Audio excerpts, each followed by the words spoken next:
Le comique est finalement assez sérieux, quoi. C'est l'air de rien, ça dit des choses. J'étais assez surpris, ouais, du fait que le comique, tout en étant comique, tout en étant léger, on touche quand même à des choses assez fines. C'est travailler sur un certain registre, alors que le drame, c'est beaucoup plus fluide. Le comique, il est mécanique, c'est vraiment de la construction.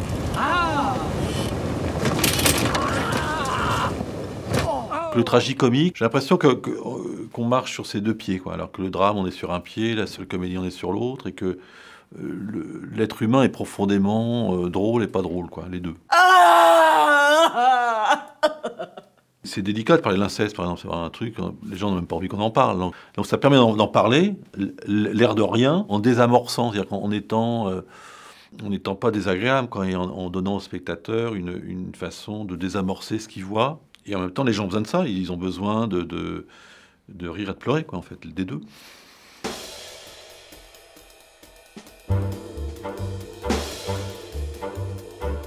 J'aime beaucoup les chutes, et je trouve que de faire tomber un personnage, c'est très intéressant sur sa fragilité. Déjà, ça en dit beaucoup, et autant les riches que les pauvres tombent, donc ils tombent, et ça nous rappelle quand même qu'on est en équilibre, quoi. Donc il suffit que ça bouge un peu pour qu'on tombe.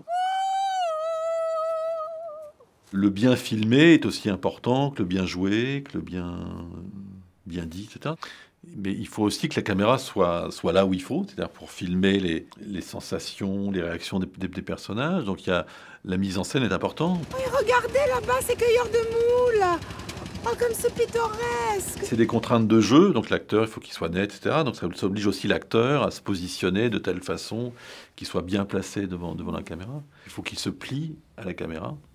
Mais il suffit de leur demander. C'est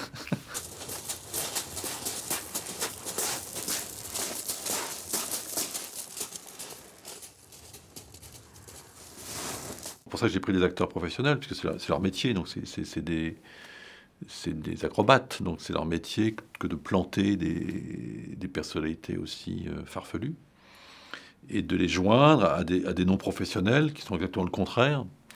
Et la jonction des deux me paraît intéressante, puisque on a toute l'amplitude de ce qu'on est. Allez, Malou, on y va là. C'était ça que j'avais envie, c'était de mélanger, en fait, de mélanger les couleurs, et comme dans un orchestre symphonique, pendant que les basses font poum poum poum, bah, les violons sont devant, etc. Donc on peut mélanger, en fait. Et on peut mélanger les genres.